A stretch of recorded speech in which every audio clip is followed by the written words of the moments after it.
Hey everyone, this is Brown at IF Brown. Happy Friday, Merry Christmas, and belated Happy New Year to all of you. Tonight we're going to be talking about issues 16 through 18 of the series Darkhawk. And in some quarters, these particular issues make up the storyline that is known as the Peristrike Saga. So this was a bit of a turning point in the series because there's a certain development that happens in the final chapter of the storyline, which has some negative ramifications for Chris Powell going forward in the series. And it's also kind of a reminder of the harsh reality of, I guess you could say, getting caught in the crossfire between supervillains and superheroes in the Marvel Universe.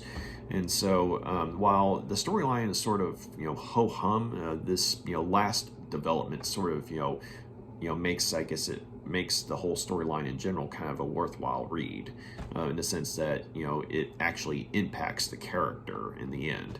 But anyway, I'll just go and show you the artwork of the covers real quick, since it's only 3 chapters. But you have issue 16.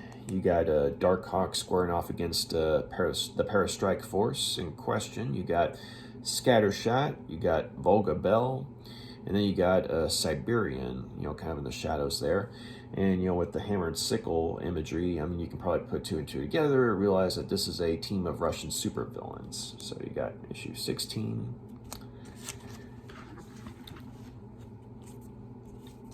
Issue 17, which I thought was kind of a pretty awesome cover here.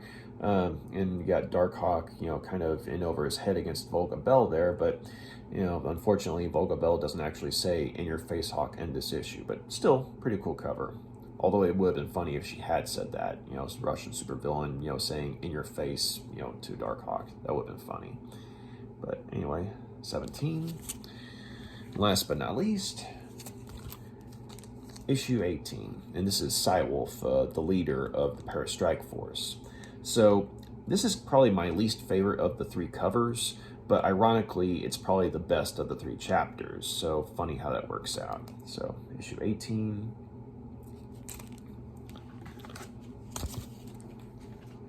Okay, so I will admit that I like how the story starts off. You got Darkhawk, or Chris Powell, at his intern job at a radio station right here. And I actually do like this panel. It's kind of a visual shout out, it seems like, to that Christian Slater movie, Pump Up the Volume, or maybe even the Oliver Stone movie, Talk Radio. But I'm thinking more of the Christian Slater movie, Pump Up the Volume, since the protagonist is a young high school student. But anyway, so it starts off with Chris Powell seemingly, spilling his guts on the air that he is in fact Darkhawk.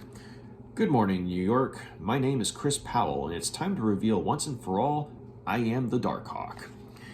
So basically, you have the first few parts of issue 16 where Chris Powell is sort of telling what's been going on with his life, and also catching up the readers on what's been going on, with the series. So just on the off chance issue 16 was the first book or the first Darkhawk book that someone's picked up, they have some idea what's been going on beforehand, so they're not completely in the dark. But he talks about how he got the amulet, and how he was able to turn to Darkhawk afterwards. And he talks about what's been going on with his family, with the recent passing of his dad, as well as all the hell that Felipe Bazin put his family through. And so he talks about what happened there, but he also talks about all the stuff that's been happening after the fact. Like, unfortunately, their attempt at clearing Mike Powell's name, basically came off looking like it was an elaborate hoax on the part of the Powell family in a desperate attempt to clear Mike Powell's name.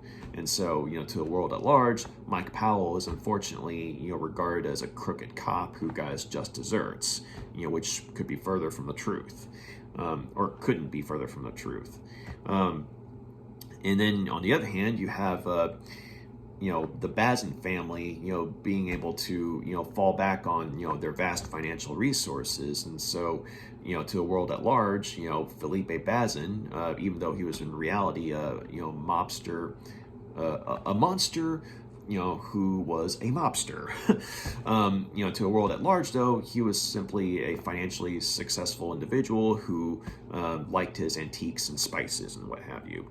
And so, he's regarded as a tragic victim, while Mike Powell is regarded as the crook, which, really should be the opposite, So, unfortunately, the Powell family is not doing so good. I mean, on the plus side, Jason's come out of his coma, and he's been finally cleared to go home, and so John's been trying to keep an eye out on his brother and try and help out around the house and what have you, as has Chris, because Grace Powell, I mean, she's trying to keep the family together, but everything's been taking a toll on her. And so Chris finds that with all this chaos in his life, I mean, he's been wanting to get out and clear his head even more and more and more, and turn into Darkhawk to patrol the city and fight crime, just to blow off some steam, and also to try and fulfill his dad's goal of wanting to be an edge against crime. And so anyway, it turns out that no, he's not actually on the air telling everyone his true story. He's in the radio station, but the whole thing's turned off, and he's just minding the booth for his boss, and then his boss comes in and he's like, okay, you can go make copies of these papers, yeah. And so Chris is like, well, man, I need to find someone to talk to about this shit. And so he's got all that going on, and then in the meantime, he's assigned by one of his teachers to cover a speech event at his school, and more importantly, this speech is going to be given by a Russian scientist on the run from his superiors in the USSR, or his former superiors, I should say, a scientist by the name of Dr. Vanya, who was in fact an authority on the development and government implementation of Russian superhumans. And so he's wanting to, basically, give a speech at the school, talking about, the dangers of all this that, the public doesn't know about, because, at this point in time, the public, and when it comes to Russia, is more concerned about their nuclear stockpile, when they don't know jack shit about their program to create I guess you could say Russian super soldiers. And so unfortunately, just before you can get to any juicy details, the school's hit with a terrorist attack that's headed up by a group called the Peristrike Force, which is made up of both non-powered terrorist troops, as well as a couple of Russian superhumans that Dr. Vanya had in fact played a part in creating. And so you got Scattershot, who has the ability to fire bolts of concussive energy, and who's also a bit of a sadist. And then you have Volga Bell, who is a woman who can transform into a sort of rocky reptilian-like creature, sort of like if the Thing, a cross between the Thing and Godzilla, if we're talking appearances. And then you have Siberian, who is in a sort of environmental suit, I guess because of the nature of the experiments that were done on him, but he has the ability to channel his energy into freezing his targets. And so, and you also have Cywolf, who is a cyborg, but who also has the ability to control people's minds. And he is in fact the estranged brother of Dr. Vanya. And so Vanya has in fact been on the run, from the government forces that put this program together, and he became disillusioned with their intent for this group of Russian super soldiers. And that's why he went on the run when he realized what they wanted to do with them. And so naturally his former superiors weren't too happy about that, and so they sent once the Peristrike force was able to go through proper training and what have you, they were sent to America to retrieve Dr. Vanya, both to answer for abandoning his post, so to speak, as well as to continue his work. And so Chris gets in on this because it turns out that he barely missed getting caught up in all this, but he was able to see what's going on. But he's in a bit of a tricky spot initially because it turns out that he had left his amulet in his locker, and so he was able to go back for it, but he had to outwit and outfight a couple of non-powered Russian soldiers that were a part of the terrorist group. And so once he gets his amulet, he's able to turn to Darkhawk, and he gets into a ventilation system, and he makes it, to where he's, he's able to see what's going on in the auditorium. And he sees they're actually about to kill his girlfriend Cheryl, or I guess you could say his on-again, off-again girlfriend Cheryl, because, she's, basically, trying to stand up for Dr. Vanya, and trying to stand up against the Peristrike force. And so out of annoyance they're about to kill her, but Chris jumps through the ceiling and asks that they take him for her, but instead they try to kill both Darkhawk and Cheryl. But there's a bit of a struggle at first, but Darkhawk's able to get the measure of the Peristrike force, and since he's had some experience at this point in fighting supervillains, he's able to turn the tables on them and defeat them. And Dr. Vanya is actually able to lend a hand as well, because he takes one of their communication devices and manipulates it to where it emits this high-pitched signal into the headsets of all the non-powered Russian soldiers, and it incapacitates them. And Cheryl and some of the other students and teachers are evacuating everyone else from the auditorium.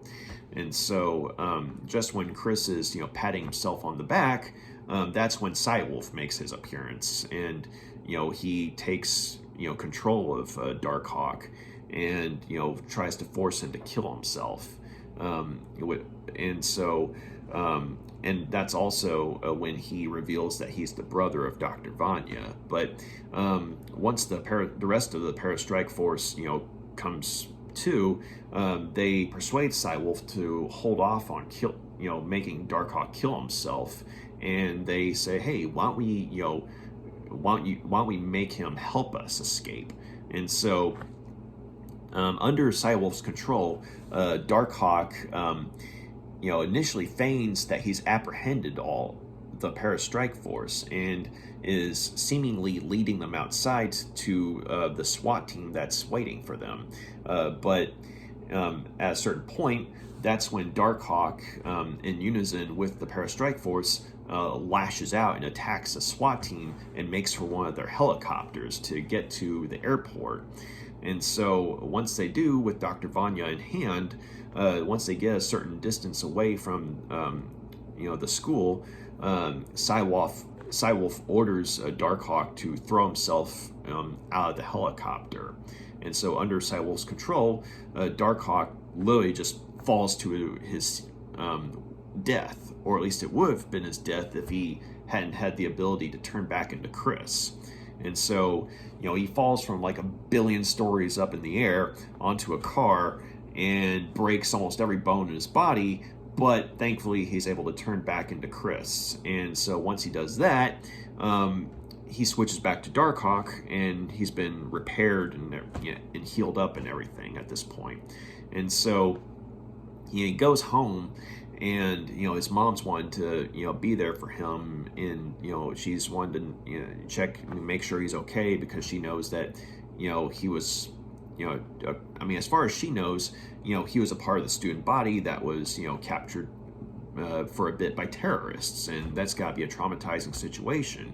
But at this point, Chris, like, he wants to talk to her, but he also knows that with everything that's been going on, he feels like he can't come out and say, hey, I'm Darkhawk, and I just dropped the ball on trying to apprehend some Russian terrorists, and they just got away with a hostage. And so Chris, he takes it upon himself to try again. And so he turns back into Darkhawk and flies to the airport, where he remembers that they were headed. And so at this point, Cywolf and the Peristrike force, they're making their demands of the authorities. They want a fully fueled plane, as at the airport at a certain point, to where they will take Dr. Vanya with them to a certain point, wherein from there they will relay more of their demands.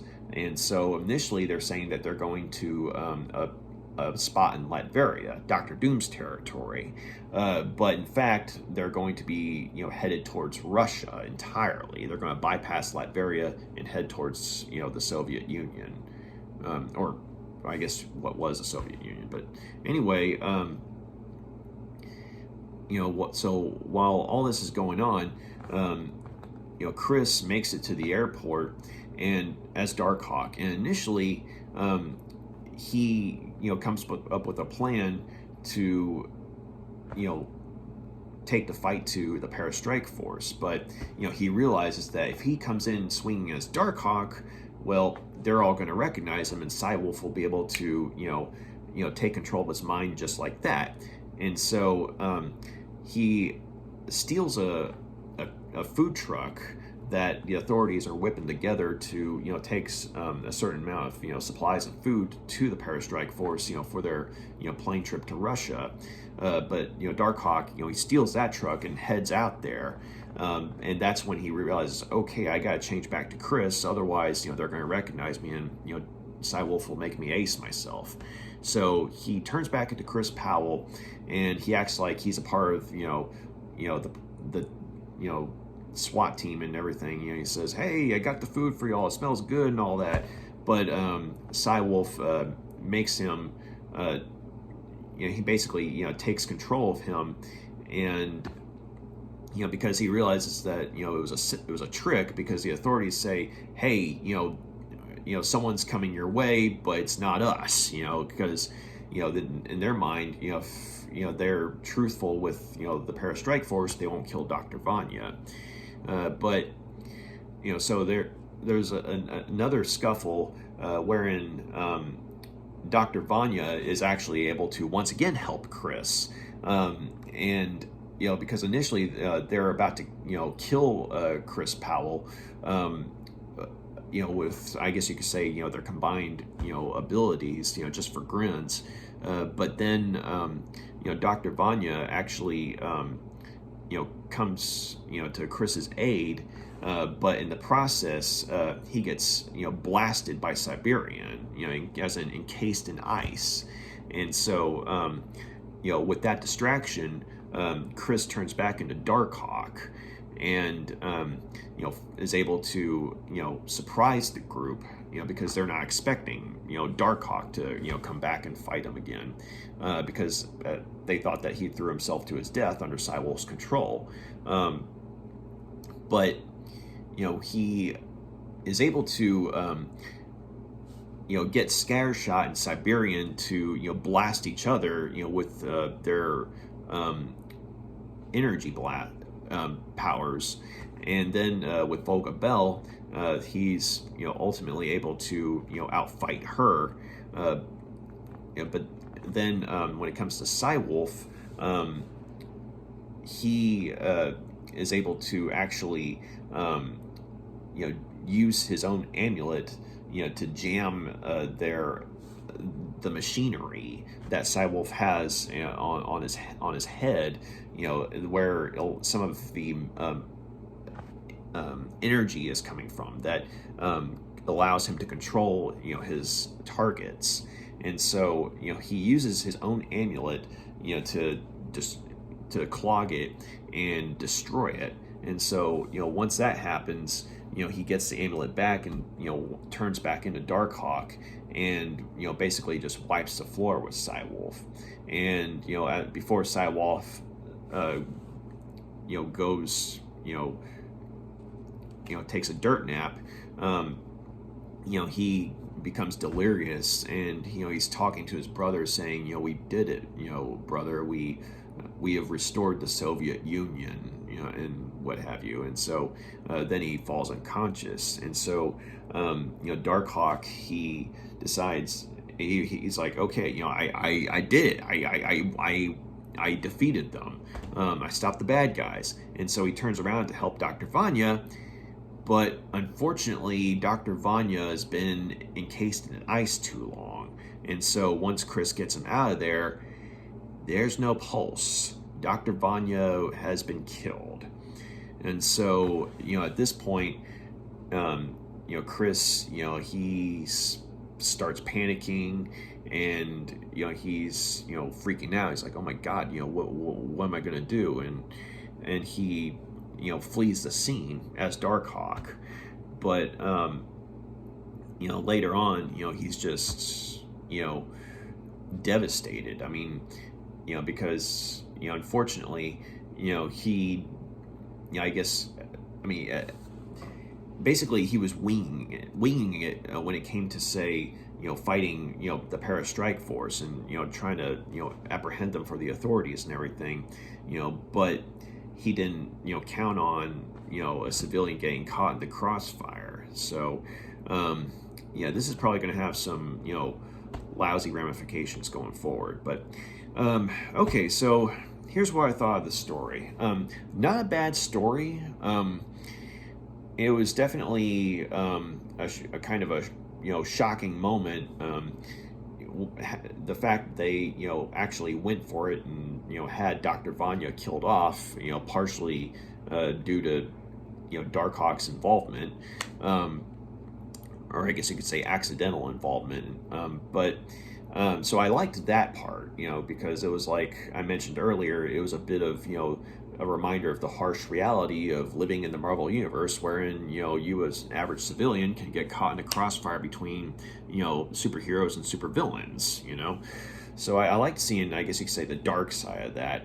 And I also liked how, the story started off, with Chris Powell, basically venting and telling everything that's been going on in his life. And you feel like for him, it was, even though he was, talking to, he was talking on, a radio, in the radio station, and he was, using a microphone that wasn't turned on, it still felt, authentic in terms of, the stuff he was getting off his chest and what have you. And I also liked how, that kind of caught the readers up on what's been going on with the series. But on the other hand, though, when it came to, say, like the actual Peristrike force, they were definitely interesting in terms of, their power abilities, but at the same time, they felt sort of, one note when it came to, say, how they were portrayed, because this was written in, 1992, and, this is around the time it was like, America and Russia, were kind of still at odds, I believe, and so, America good, Russia bad, that kind of thing. And so, not to sound unpatriotic or anything, but, some stories, they were pretty good at providing, nuanced portrayals of, both sides. And other stories, were, basically USA, USA, and Russia bad, that kind of thing. And unfortunately, this is one of those Russia bad stories. And, I'm not saying that, the presence of Russian supervillains was a bad thing, because I mean it's like every country has its heroes, every country has its villains, but I think that it was frustrating because when it came to say like Dr. Vanya's connection with them, the fact that he created them, and just when he was about to get some juicy stuff, that's when the Peristrike force breaks into a school, takes everyone hostage, and what have you. And so I was actually wanting to see what Dr. Vanya's story was. I mean, we got the bare bones version of it, but I honestly think that the story could have been improved if there'd been maybe at least one more chapter. Like if it had been a 4-part storyline instead of just a 3-part storyline. Like maybe this other chapter, they could have had some flashbacks, that developed Dr. Vanya, and you saw more of the processes of him and his team creating these Russian super soldiers, and maybe they could have fleshed out his relationship with his brother who would become Cywolf. And because I mean you get the idea that these were ordinary humans who were either willingly or unwillingly turned into super soldiers. And with Cywolf especially, I mean, he's literally been turned into a cyborg. And I would have, liked to have seen, okay, the other 3, I mean, as far as I know, weren't cybernetic, or they weren't cyborgs, like they were, or fully organic, at least as far as I could tell,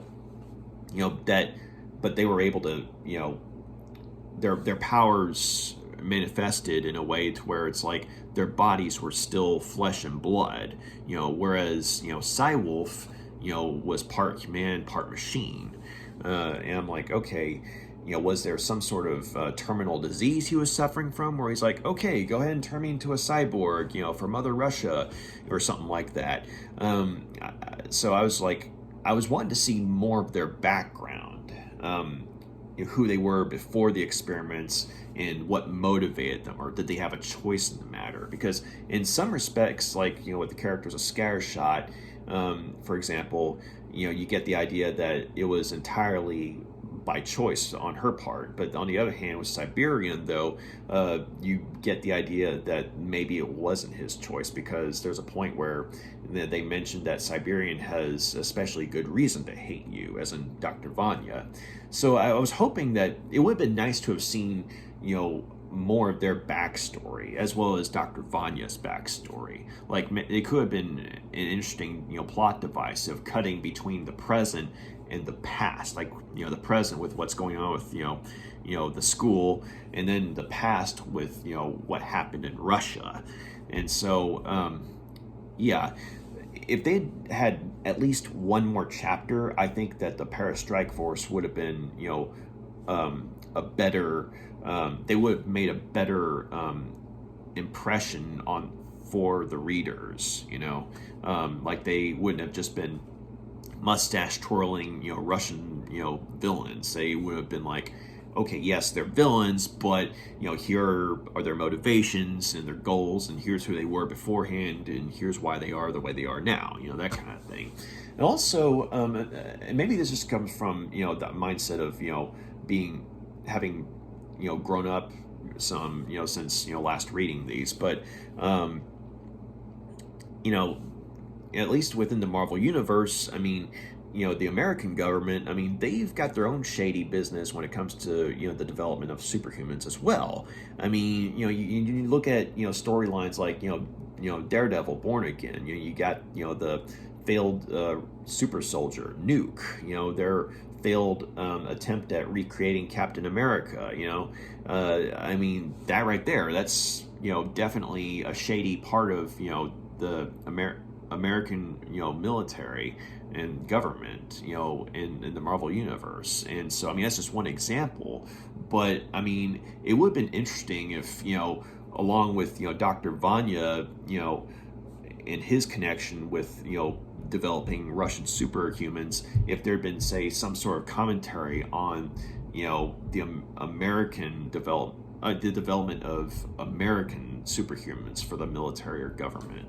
It would have been interesting, like maybe, for example, if, say, kind of like with the Deathlock series, where Nick Fury kind of had a interesting connection, wherein he was talking about.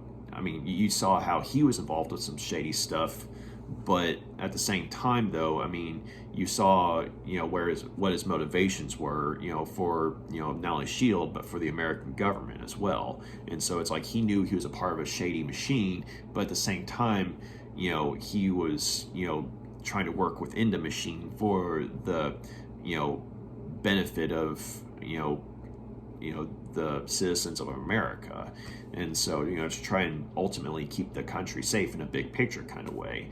I mean, it would have been interesting if there'd been that kind of commentary with the American side of things of say developing super soldiers, in contrast to say Russia's handling of their development of super soldiers. I mean, that I think would have made a far more interesting story.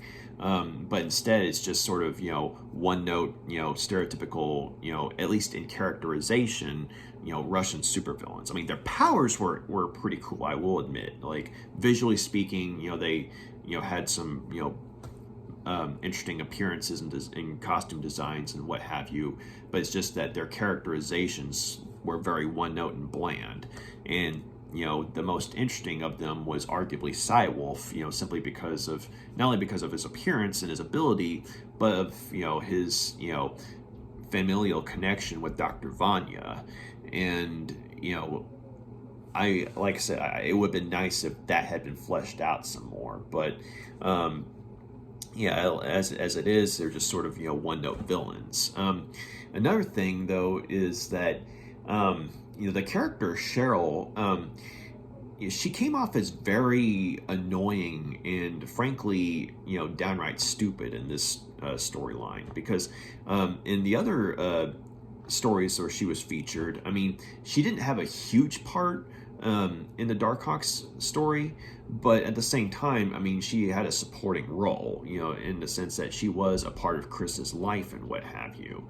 And so, whereas here, she's one of the main characters in the sense that she's trying to stand up against the Peristrike force in the auditorium where everyone's held hostage. But it's kind of like, okay, you've got a group of Russian terrorists and super soldiers that has the capability of leveling the school and slaughtering everyone in the auditorium. I mean, do you really think it's a good idea to lead a woman crusade against them? I mean, there's not only your life, but there's the lives of your fellow classmates, your teachers. I mean, so it's like Cheryl, I mean, maybe her heart was in the right place, in the sense that, she was trying to stand up for Dr. Vanya since he was, just an old man, and he was being, bullied and abused by, the, Peristrike force. But at the same time, though, she came across as much smarter in the stories that she was in prior to this one. But here, though, it's just like, okay, not only is she risking her life, but she's risking the lives of her, fellow classmates. Because, like, okay, what if they don't stop at killing Cheryl? What if they're like, hey, you know what? Let's bump off a few more students, and maybe that'll send a stronger message, that kind of thing. And so it's like every time Cheryl was involved, she was just very annoying. Like it was kind of a variation of, no, stop, you can't do this. And it'd be like, shut up. And she kept saying, no, stop, you can't do this. And it's like, okay, you're dead. Except obviously she's not killed off, but at the same time though, it's just, the fact that she was one of the main characters in the story, and that was, the extent of her action and intelligence, it was just like, she was very annoying. And so, like, I remember in the prior storyline, Heart of the Hawk, she and Allegra Bazin, I mean, they had a bit of a conflict. I mean, and that was a point where it's like you saw that they're both interesting female characters. And so, but here, though, that, character development is sort of just thrown aside in favor of making her look like an idiot. And so it's like, Cheryl, shut up. But, also another thing, like in some respects, I think that this, was working in favor of the story, but others it didn't, was the fact that, Chris, tried to, do all this by himself. Like he tried to go up against the Peristrike force by himself. Like, I think something that might have helped was if he had found some way to, communicate to the authorities beforehand as Darkhawk, to, coordinate with them and try and, say, go up against the Peristrike force and, get the, student body out of the school in one piece. Maybe, Dr. Vanya wouldn't have been killed.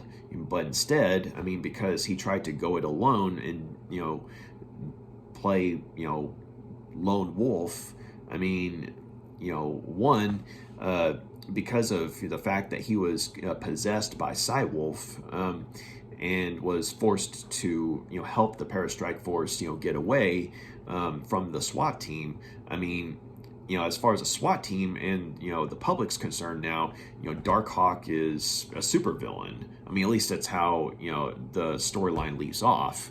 But so you got that, and then most importantly, you have the Dr. Vanya, who was a civilian who got caught in the crossfire, partially due to Darkhawk's own involvement.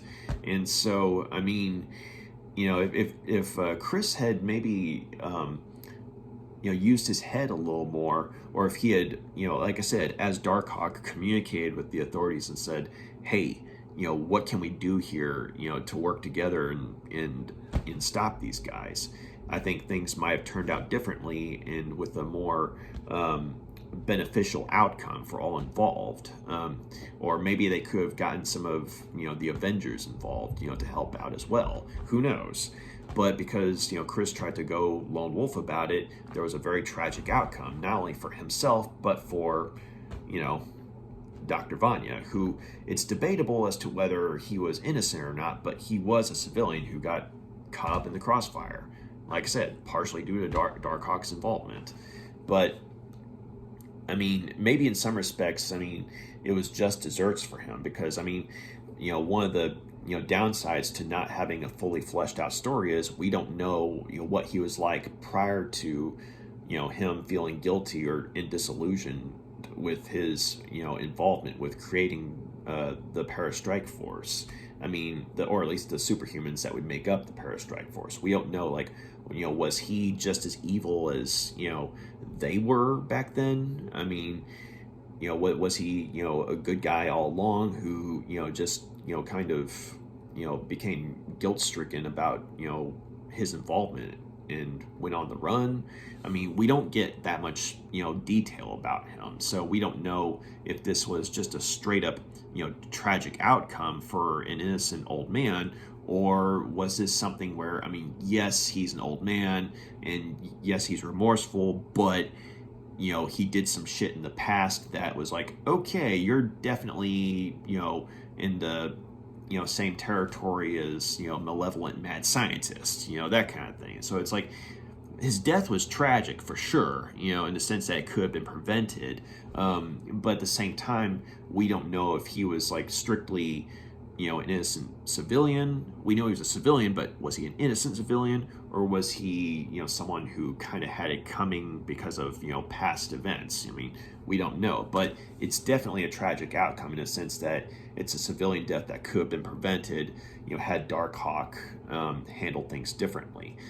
So, on the other hand, though, I do appreciate the fact that it showed, how fallible Chris Powell is, as is Darkhawk. I mean, because as powerful as Darkhawk is, I mean, he's still a teenager. I mean, Chris Powell is still a teenager. I mean, yes, he can turn into Darkhawk, and he's got all these fantastic capabilities, but at the same time, he himself is a teenager, and he's still learning the game. I mean, he's been, had some, very abrupt and harsh, lessons in, the superhero game already. But at the same time, though, he's learned some lessons, but he's learning others, and he learns, one lesson, the hard way here in this story, and I guess that lesson would be, to have a better plan for stuff like this, and also to make sure civilians aren't in the way of the ones you're fighting against, but so yeah, I'm gonna go ahead and give the Peristrike Force Saga 3 out of 5 stars.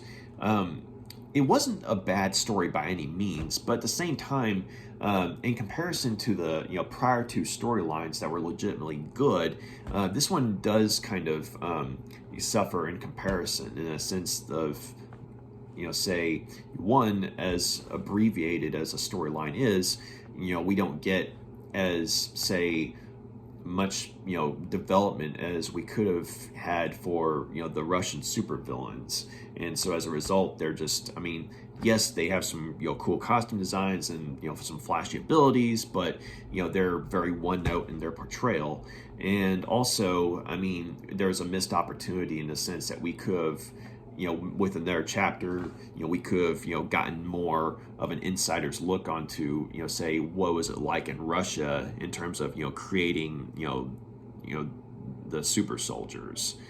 That would have been, a neat, little aspect to the story, but they don't do that though. So, but, mainly, the beginning of the story, wherein, Chris is, getting all the stuff off his chest in the radio station. That was a very human moment. I liked that. And also, that bit at the end where, Chris realizes he's really screwed up and gotten someone killed. That was a, like, oh shit moment, and you actually felt it. So, it's like good beginning, ho-hum middle, but good end. So, or let me phrase that. The very beginning of the story was good. The middle, and then the end, it's like, whoa. So it's like, doo, doo, doo. But all in all, not a bad story. Not a good story, but not a bad story either. And so, definitely, worth a read if you're a Darkhawk fan.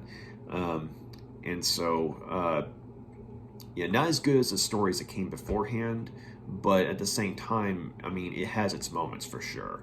And going forward, it's going to be interesting, reading stuff. Reading the stories, coming off of the heels of this, tragic development. But yeah, so like I said, for the Peristrike Force Saga, 3 out of 5 stars. It was decent. Could have been better, but all in all, it was a decent story. Not exactly the most memorable one in and of itself, but the tragic outcome of the story was memorable though. So anyway, that'll be it for tonight. Thank you very much for taking the time to check out my review. Y'all got any questions, comments? Please feel free to drop a line. Give me some feedback. I would love to hear it from y'all. And if you like what you see here and want to see more, please feel free to like and subscribe. But y'all take care. Have a good night. Take care again, and have a good weekend. Bye.